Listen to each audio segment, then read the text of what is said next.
Hello and welcome again to the Imperfect Clinician.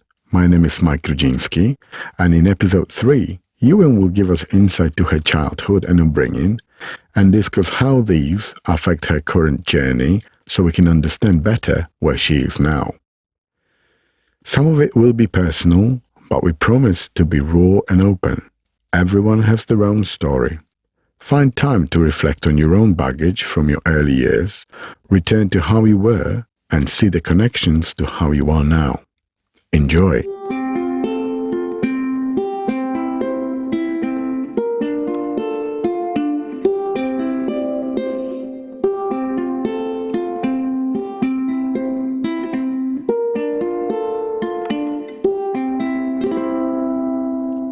Hello and thank you for joining us for episode 3 of The Imperfect Clinician. My name is Mike Grudzinski and I'm here with... Yuen is here with me as well. And this week we want to take it to the time we were before the episode 2.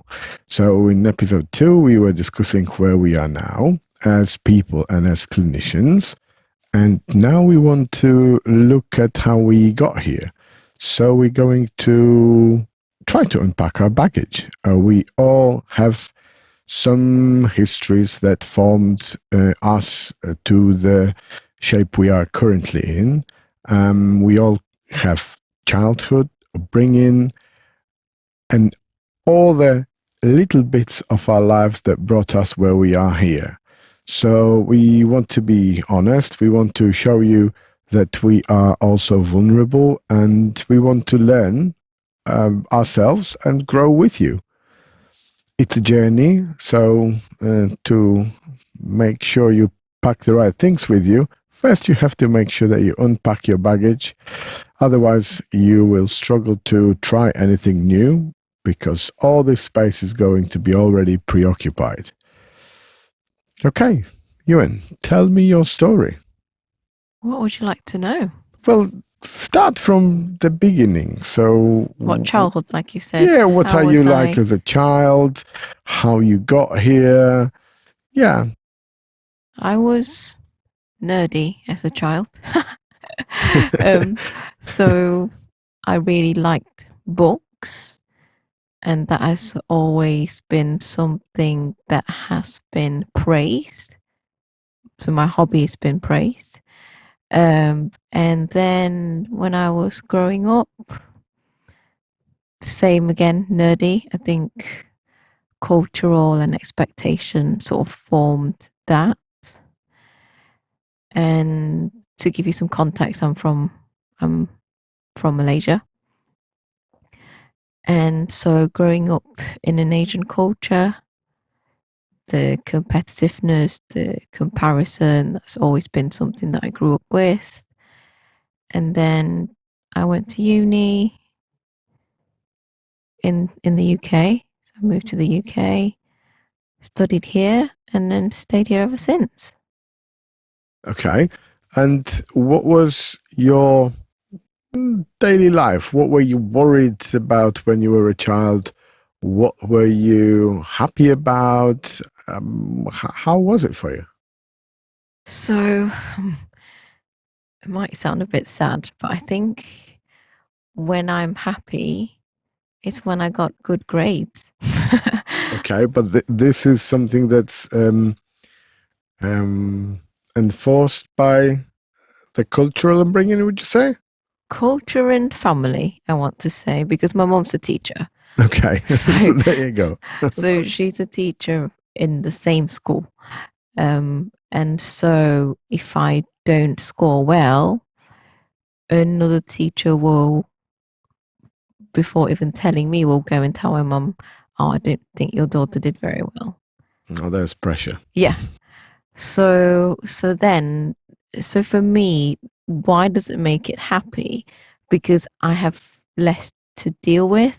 I have less disappointment to deal with. I have less, why did you not do better to deal with? And so I think a lot of my upbringing now reflecting upon it feels very performative. So I have to perform result wise from the academic perspective. I have to be good in extracurricular because it will look good on paper, so it will perform better on paper. It's always been the result, the outcome, not the importance of the process. Okay, what made you upset when you were a child? What made me upset? So I think what made me upset initially when I couldn't reach parents' expectation, and that slowly parent and society's expectation then automatically became my own expectation. I almost didn't need somebody else to tell me how I should perform because I've seen and heard it so many times, it became my own standard. Okay. And so you were a nerd as a child, and now are you still a nerd? Um, to some extent, I think, yeah, I still like to do things. I have specific things that I like to do, specific things that brings me joy. But I think I approach things, I consciously make an effort not to make it performative. So an example of um, I was I was asked to play the piano, and when I didn't like it, I was forced to continue. And then when I got to a higher grade, I just went, I don't want to do it anymore. And I wasn't given that choice. So then I said, well, I'm coming to Nottingham, so I can't do it. So then I took that option out. And because of that, the trauma of being forced to continue with something that I didn't like, um, I didn't touch the piano for 10 years after that. And then what changed? What change? I wanted to, in a way, rebuild my relationship with the piano. I didn't want the relationship to be built upon expectation, the performance, the ticking box But exercise. was it the love for the piano, or was it the feeling that you didn't want to let your knowledge and ability to play go away?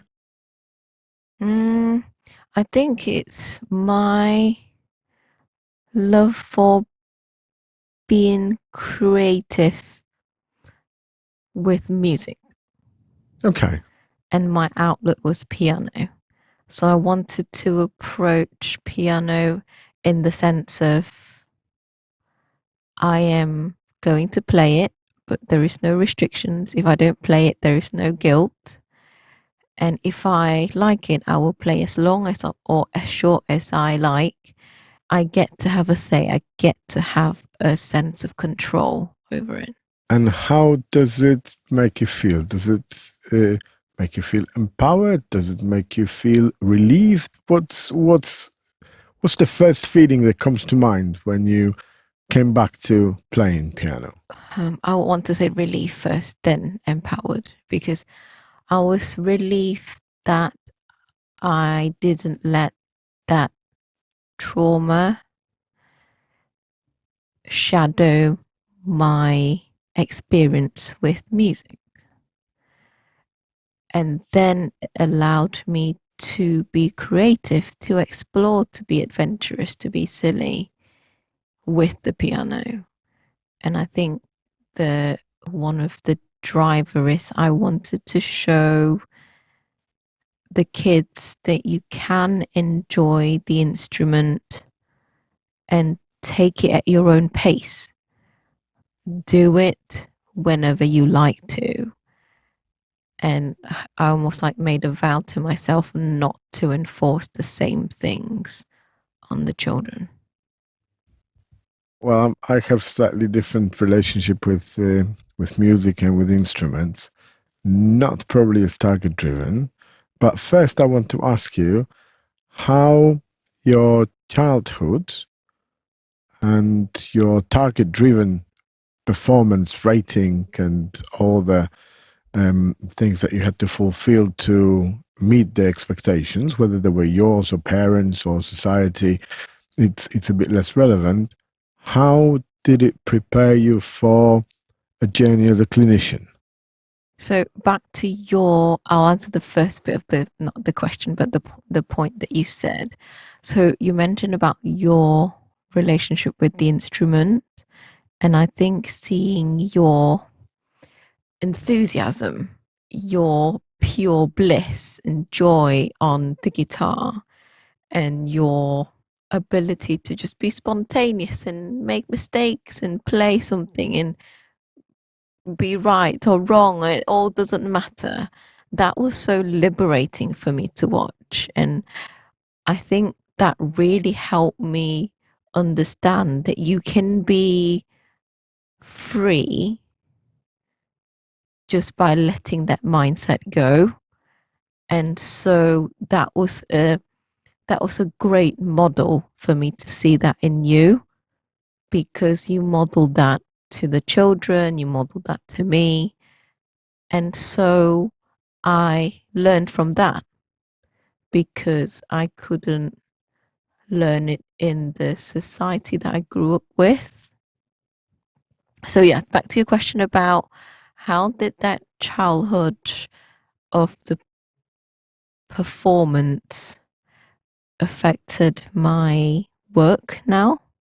You said, and affected me as a clinician. So, I want to say it's prepared me to some extent, because a lot of the education system that we have got, regardless of which country you are, will be performance rating, study and work.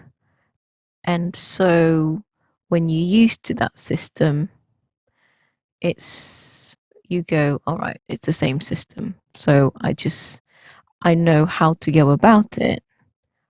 But then the driver changes. So for me, when I do it for that performance, for people to say, you are so good at what you're doing, you are such a good clinician, that becomes how I see myself. And if I have a bad day, or if somebody said something as a patient or as a colleague, other clinician, I will start to doubt myself. So then I think the performance wise worked to some extent, but it did not give me the resilience to bounce back from a bad day. But now, going back to the analogy with the instrument, you became a quite fulfilled clinician, I want to say, and you still want to do more, and you're quite involved in what you're doing. And have you had that liberating moment, or was it a process? I'm trying to find some analogy between what you come across, the role model, or the set of values that might have appeared all of a sudden during a longer process to take you where you are now. It's definitely say it has been a long process ever since, even before started working. Every time I'm in a work environment, whether it's a placement, it's always been I need to perform, because whether I was working in my dad's friend's company, so my performance will be rated and then informed back to my parents. And then when I'm then older, it that becomes what I'm trying to do. So I think what I'm trying to be, it's relatively similar, but the why behind those reasons have changed throughout the years. So the why behind the past is, if I don't achieve this standard that I set for myself, then I am not a good enough clinician. I'm not a good enough person. So it almost inform my identity.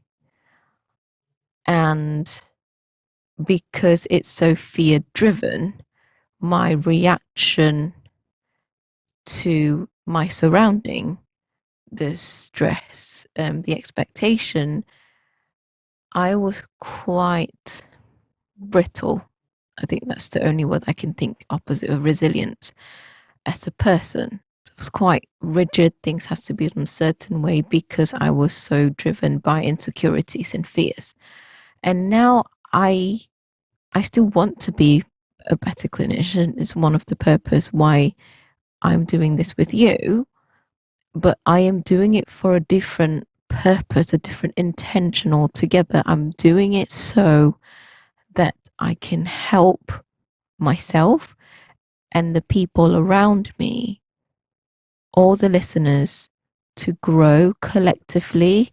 And I want to use all the effort that I've put in reading, writing, all the background work that I've put in to share the knowledge, share the journey so people can tap into what I've learned and hopefully relate to what they have experienced in themselves and perhaps have a quicker progression or an earlier awareness of it so they can work on it because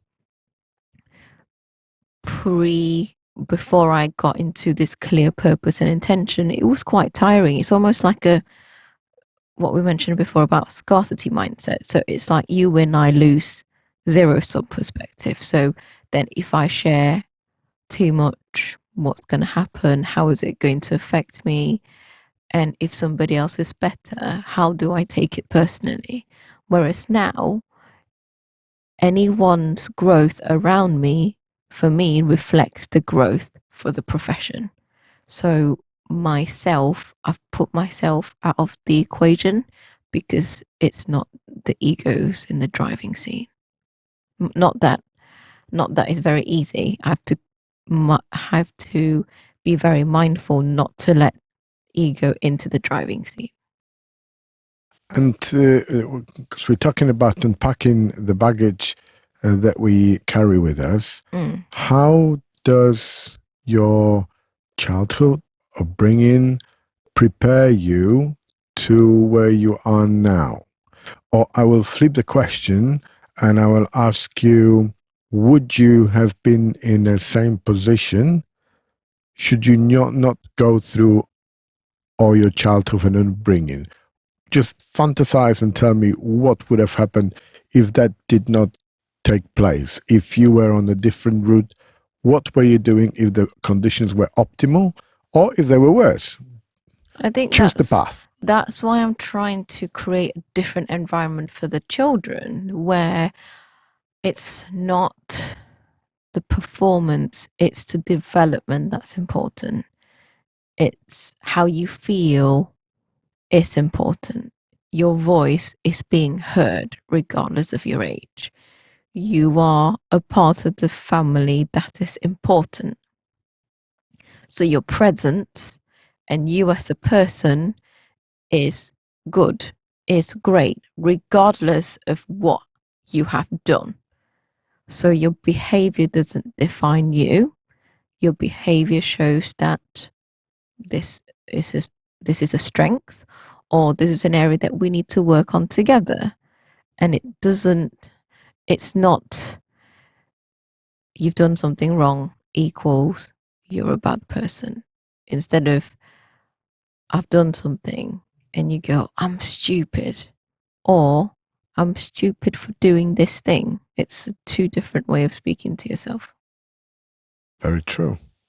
In the previous episode, we were talking about inventory, about Brené Brown inventory and the results that we have achieved there. So tell me how these results that you got, or let's talk about the bottom two characteristics you could do with improving or working on. Where did your childhood and your upbringing, how did it got you to that point? So I want to say to all the listeners, it can be your bottom two. It doesn't have to be, it can be any two areas. for me, these two areas really relate to me in terms of my own personal growth. So last week I talked about perfectionism. So in Brene Brown's book, The Gifts of Imperfection and Atlas of the Heart, and a lot, you probably heard it so many times, even in her TED talk, perfectionism, what birthed perfectionism? It's shame culture. So what I talked about earlier on, I am stupid, it's shame. I did a stupid thing, it's guilt. So you let it define you as a person, that's shame. So I grew up in a culture, I didn't know the language then, but I grew up in a culture where it's very normal to be shamed. I'll give you an example that I remember quite vividly. So I had a period of rebelliousness, and for me, rebelliousness, some people might scoff and think that is rebellious. For me, it's not studying, and that's a big thing in the house, a big thing. So then, after trying everything, threats, what my parents did was they drove me to look at homeless people. And because in our country it's a different benefit system, you will see quite a lot of homeless people on the street. And they would say to me, if you don't get good results, you will end up like this and your life would be worthless. That's a shock therapy. Yeah. Yeah. And so that is shame. It doesn't say you didn't put enough effort in, it says your worth is the same as your result. That came across that way to me. I'm sure they meant well. I've got to the point now where I can accept where they're coming from because I want to think that is driven by their fear as well. It's Fear fair, and of not. everybody wants, good things for the children. Everybody wants them to be successful and to have easier life. It's just Yes, the and road to it perhaps also that that must. also comes from what if people don't think I'm a good enough parent? And so they want to use any way that they know, and it might be these are the only way that they know because it's an environment that they grew up with. And that's the surroundings. Yeah, It's you said it's a part of society as yeah. well.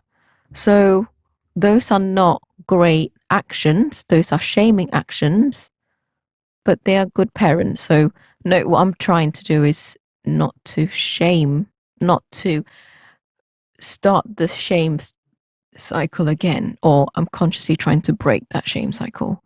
It's still a work in progress because it's so easy to fall into that because it's easy to say it.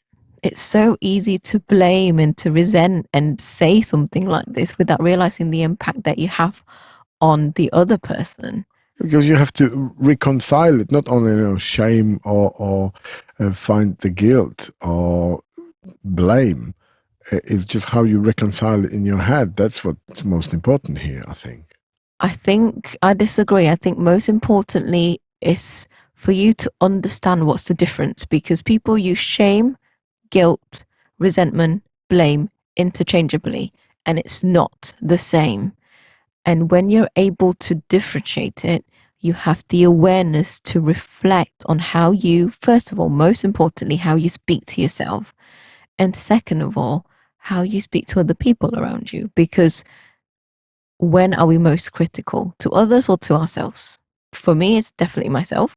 To yourself, yeah, Yeah. to yourself. So then when you've been mindful about that, I can then know when I am shaming myself. And so I can learn and practice. It has to come from practice because I've grew up listening to these voices for what, 20 years? Easy. And so this becomes my neural pathway that's very, very strong. And this becomes my default pathway. So what I'm trying to do is unlearn and build a new one. And like all new habits that you're trying to incorporate, it's difficult. It takes effort, it takes consistency for you to get there. So, yeah, it's something that I'm trying to work on, and I know where it's coming from. So, I am conscious that I'm doing everything that I can. I think for me, the most liberating thing is for me to find out where it came from. And then I can work on dismantling it. Because when I know why, then I can reflect on, well, it's not actually me, it's actually brought on by these environment that I had no resilience against. But now when I know about it, I can then work on it. So for perfectionism, this is something that I'm trying to do. Okay, so perfectionism was the first one. And the second one, which in my opinion can link in with that, was the exhaustion as a status symbol. Because perfectionism can be quite tiring. Extremely. And that can lead to exhaustion. So how do you work on that? How do you think your upbringing got you to the point that you say, well, I'm exhausted, in the meaning that Brene Brown considers? So before we move on to the next point, what I'm trying to, the purpose behind unpacking all of this is first of all to have the awareness, and second of all to have the tool to cultivate new ways of talking to myself. So I'm trying to practice self-compassion, because what am I being perfect for? Because of the judgment, or am I being perfect because I'm trying to escape from judgment? Am I being perfect because I don't want to feel inadequate? Am I being perfect because I don't want to feel less than? So it might be all three sometimes. And so I have to practice this mantra that I've got, that I say to myself and to my team as well, is I am good enough. I'm good enough as a person. I can have a really crappy day, but I am still a good learning clinician. It does not reflect my ability as a person. Same as a mom. It can be a very hard day with the children, but I had a hard day as a mom. It doesn't mean I'm a bad mom. So yeah, when you talk about the exhaustion as status symbol and productivity of self-worth, that is a revelation to me. Okay, um, tell me more. it shouldn't be, but it was because it became so entrenched in me that I didn't even notice.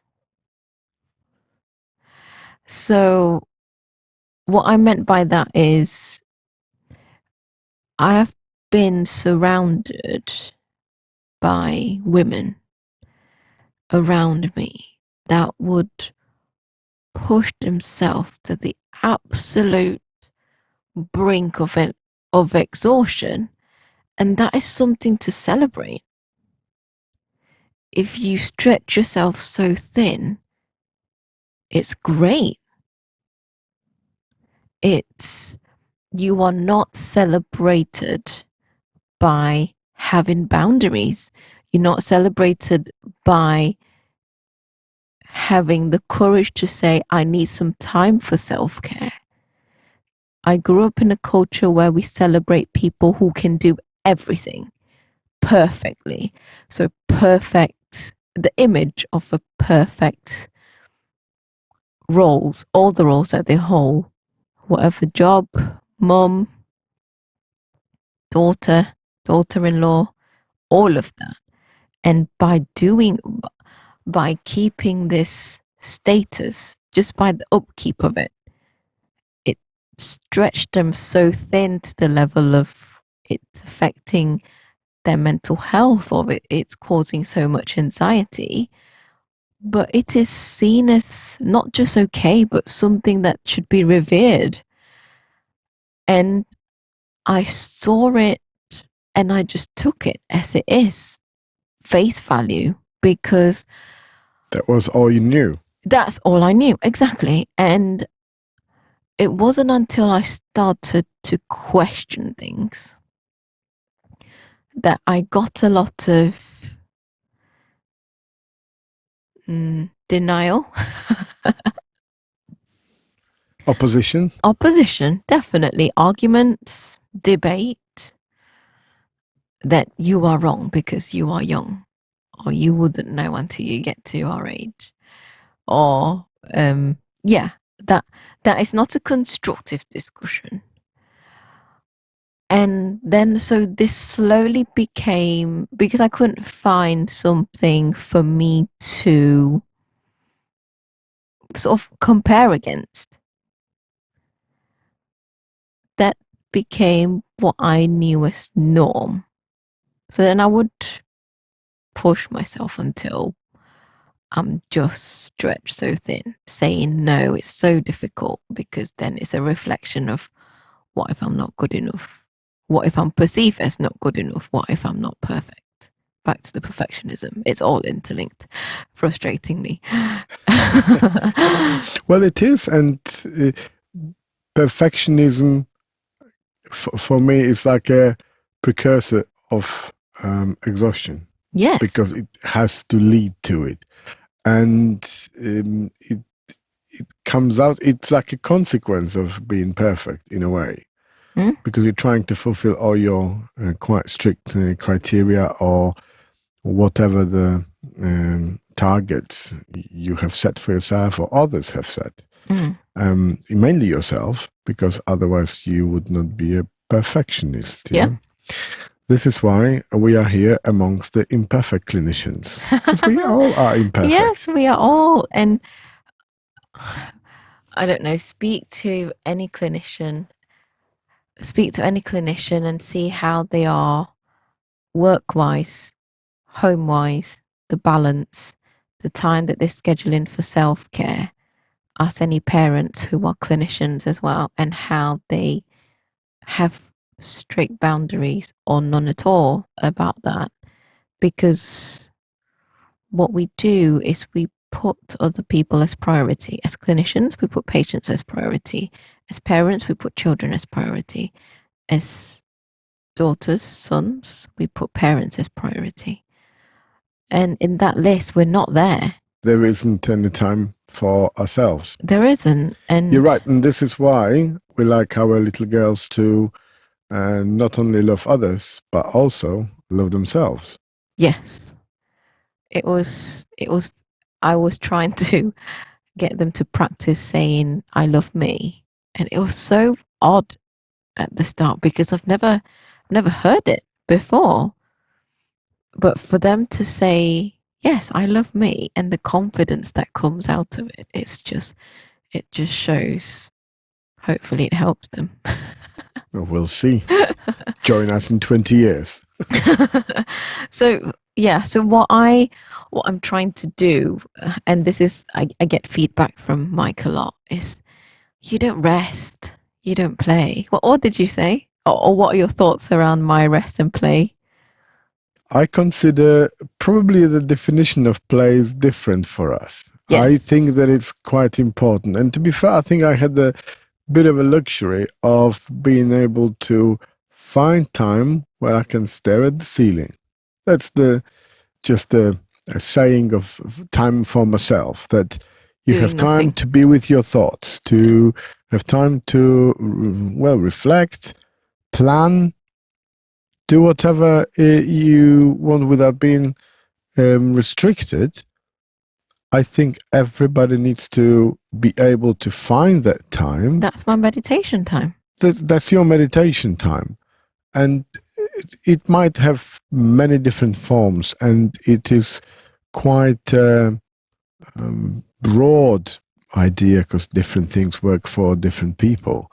I find staring at the ceiling, or some people do breathing exercises, some people do all sorts of different activities. Gaming, oh my goodness, that's what I used to do for quite a bit.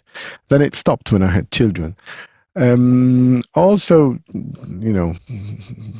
scrolling your phone or whatever. But this is something that doesn't help you come to peace with yourself. We'll go to that part because Yeah, that's your part to that's. say. But I want to delve into what you think about my version of rest and my version of how does your version of play differ from my version of play? Because you talk about staring into space or just be with your thoughts, and I get that. That is the importance of. But you do just it in a form of stillness. meditation. I do it in form of But that's meditation. not play. Okay, so what about your version of play, and how is it different from mine? Well, play is something that allows you to put your mind in a completely different position to relax it. It could be done through a book, it could be done through running, whatever, going on a bike, watching a movie that you wouldn't watch otherwise. I don't know, we don't have a lot of time to watch anything, but occasionally we do try to see something that would be completely unrelated to what we like, to what we know. I think it's a good idea because then you need to focus your brain muscles on a completely different, you're flexing different brain muscles on an activity that brings you joy and nothing else. There may not be anything more in it. So I think it is quite important to find a bit of time to celebrate your enjoyment. And you mentioned about being spontaneous as well. Yeah, well, yes, it comes with the fact that, right, what are we playing?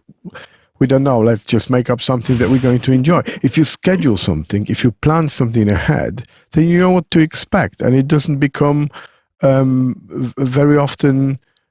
It may not be what you were hoping for at this particular moment, Yeah. but because you planned it, you carry on with it. And I sometimes say, right, I've got some time. Why don't I do X, Y, and Z? And this is where I think that it allows me to, in this particular moment, in statu nascendi, enjoy in at the moment of creation, you realize what you would like to do. I said, right, I've got some time. I want to go on a bike. I want to read a book. I want a glass of wine. Whatever the play is. I think I feel our biggest disagreement about play is purpose. so I like things. I like to do things for a reason, because if I don't, it really frustrates me. And it might go back to my how I You look at see. it as wasting time. Yeah, and it goes back to that part where productivity is self-worth. It might be some of that, and it might be some things I would really like to do that I want to plan in. And Mike's version of play is purposeless, where he'll just go, but why do you need a purpose? Just do it. And Not everything in life, in my opinion, has to have a purpose. And I think that we often can have a better perspective on the things that matter to us, that we need to really, truly focus on, if we step away from it.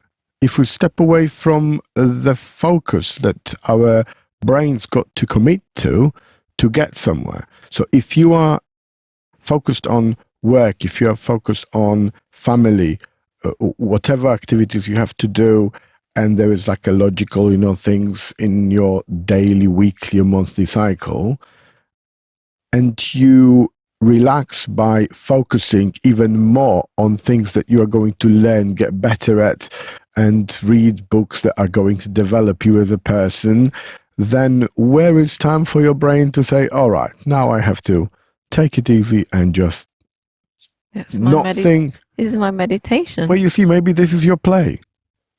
Maybe it is Maybe, your play. yeah, maybe you're right. I am.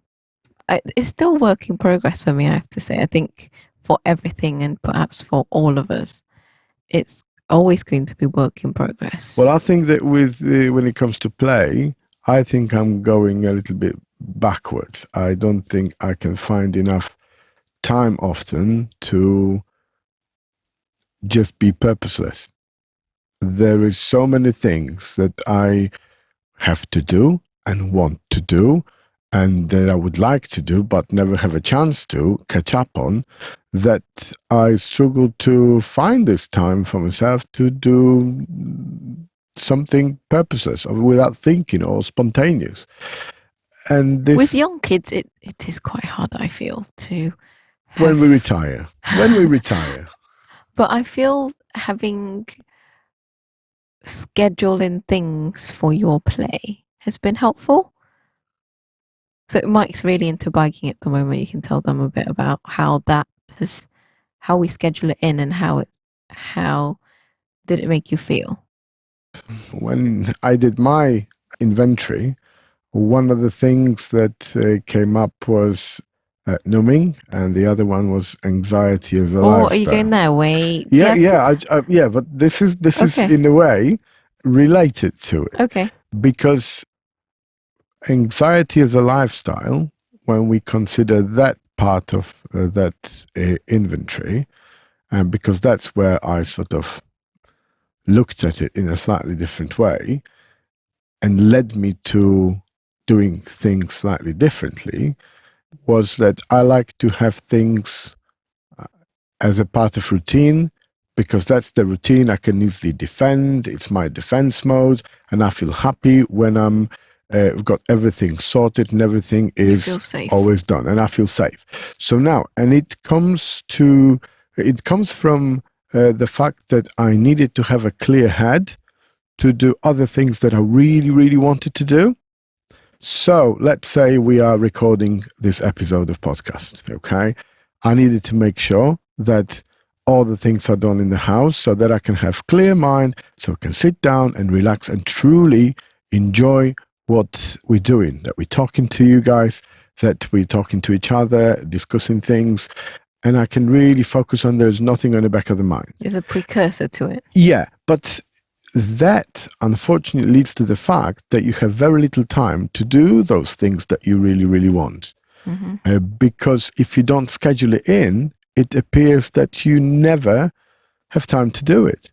So we found some time, and now twice a week, I get a chance to hop on a bike and go for an hour, do whatever I like on a bike, just for fun, nothing else.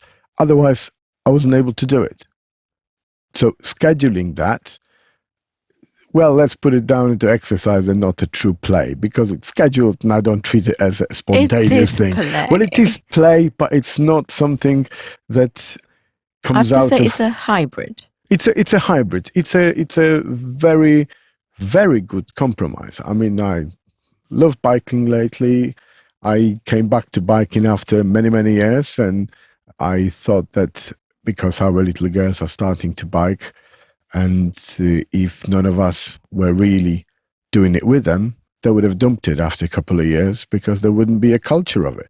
What you said about having instruments at home, that the girls can see that it brings you joy, that you sit in front of a piano to make yourself happy and then see you smiling. You're not stressed in the environment. And that's why we have, guitars, ukuleles, and other instruments in the We have house. jamming sessions. And we have jamming session with the girls where we just do. Not as posh as what you would see in the music videos, but just kids strumming on guitar without any chords, and we're all singing together and out of tune, and we're just having loads of fun. First the joy, and then the skill. Yeah, that's how things start, through passion, rather than first you learn the skill and then you lose the joy. That's what you did for many Yes, years. Yeah. exactly. Well, but you came back to it, so was it all that bad?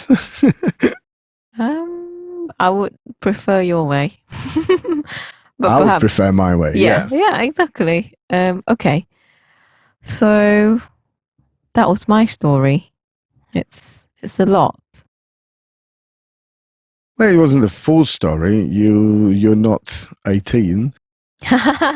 Yes, and I think it's something for us to relate to, because in part 2 of this, we'll talk about Mike's story. He's talked a little about his anxiety as his lifestyle, but we'll delve deeper into his childhood, his upbringing, and what is contributing to his anxiety as a lifestyle. And numbing, I think the other one for you is. Yeah. So we hope you can relate to my story today.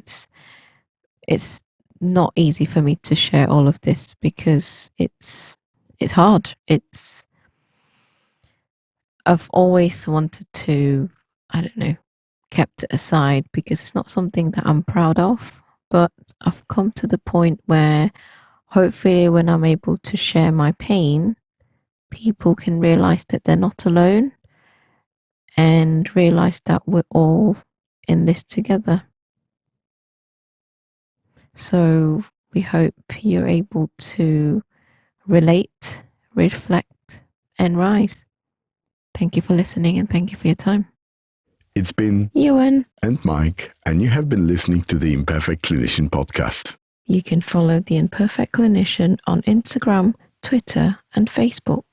You will find all the information about our episodes on our website, theimperfectclinician.com, where you can join the discussion by leaving us a voicemail or comment. If you haven't yet, please subscribe, rate, and review our podcast wherever you listen to it. Recommend the podcast to one person that will benefit from it. Join us next week for another conversation. Thank you for listening.